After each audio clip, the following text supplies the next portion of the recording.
মহামাৰী কৰোনা ভাইৰাছে প্ৰায় 2 বছৰ শিক্ষাৰ ক্ষেত্ৰত যথেষ্ট প্ৰভাৱ পেলাই ছাত্ৰ ছাত্ৰীৰ শৈক্ষিক ভৱিষ্যত অন্ধকাৰ কৰি তুলিছে। সেয়েহে ৰামদিয়া ছাত্ৰ সন্থাই সদৌ অসম ছাত্ৰ সন্থাৰ শিক্ষানীতিৰ আধাৰত ৰামদিয়া অঞ্চলৰ আগ্ৰহী শিক্ষাৰ্থীসকলৰ সুবিধাৰ্থে ৰামদিয়া উচ্চতৰ মাধ্যমিক বিদ্যালয়ৰ উদ্যোগত আজি এক গ্ৰীষ্মকালীন পাঠদান শিবিৰৰ শুভাৰম্ভ কৰে। উক্ত গ্ৰীষ্মকালীন পাঠদান শিবিৰত ষষ্ঠ শ্ৰেণীৰ পৰা 10ম শ্ৰেণীলৈ সকলো ছাত্ৰ ছাত্ৰীৰ উপস্থিতিত পাঠদান আগবঢ়োৱা হ'ব বুলি সদৰি কৰে ৰামদিয়া ছাত্ৰ সন্থাই।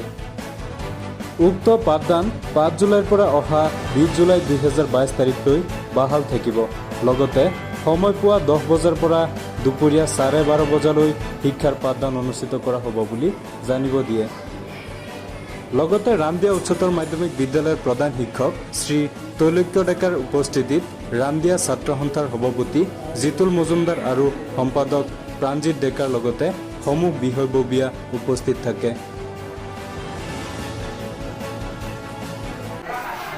আমাৰ ৰামদিয়া উচ্চতৰ মাধ্যমিক বিদ্যালয়ত 2022 বৰ্ষৰ গ্ৰীষ্মকালীন শিবিৰ আজি 5/7/2022 তাৰিখৰ পৰা আৰম্ভ কৰিছোঁ। এই শিবিৰ 10 দিনীয়া 14/7/2022 বৰ্ষলৈ 22 তাৰিখলৈ এই শিবিৰ আমাৰ চলিব। আমাৰ এই শিবিৰত ক্লাছ 6ৰ পৰা ক্লাছ 10লৈকে বিভিন্ন শ্ৰেণীৰ বিভিন্ন বিষয়ৰ আমাৰ পাঠদান আৰম্ভ কৰিছোঁ। আজিৰ পৰা আৰম্ভ হৈছে। গতিকে আমাৰ দ্বাদশ শ্ৰেণীৰো পাঠদান কাৰ্য আমি আৰম্ভ কৰিবৰ কাৰণে চিন্তা চৰ্চা কৰি আছোঁ। 2 এদিনৰ ভিতৰতে দ্বাদশ বৰ্ষৰ আমি যি কিতাপ লাভ কৰিছোঁ সেই কিতাপ বিতৰণ কৰি লগতে আমি দ্বাদশ বৰ্ষৰ শ্ৰেণী আৰম্ভ কৰিম বুলি ভাবিছোঁ।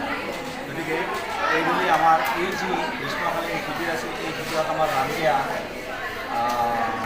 আঞ্চলিক যি আমাৰ ছাত্ৰ সন্থা সেই ছাত্ৰ সন্থাই সম্পূৰ্ণ সহযোগ কৰিছে। বিগত বছৰবোৰতো তেখেতসকলে আমাক সহায় কৰি আহিছে। এইবেলিও তেখেতসকলে আমাক সহায় কৰিব। তেখেতসকলৰ সহায় আৰু আমাৰ ৰামদিয়া উচ্চতৰ মাধ্যমিক বিদ্যালয়ৰ সমূহ শিক্ষক কৰ্মচাৰীৰ সহযোগত আমি এইবেলিও সুন্দৰভাৱে শিবিৰটো পৰিচালনা কৰিম বুলি আশা ৰাখিছোঁ আৰু আটাইৰে আমি সহায়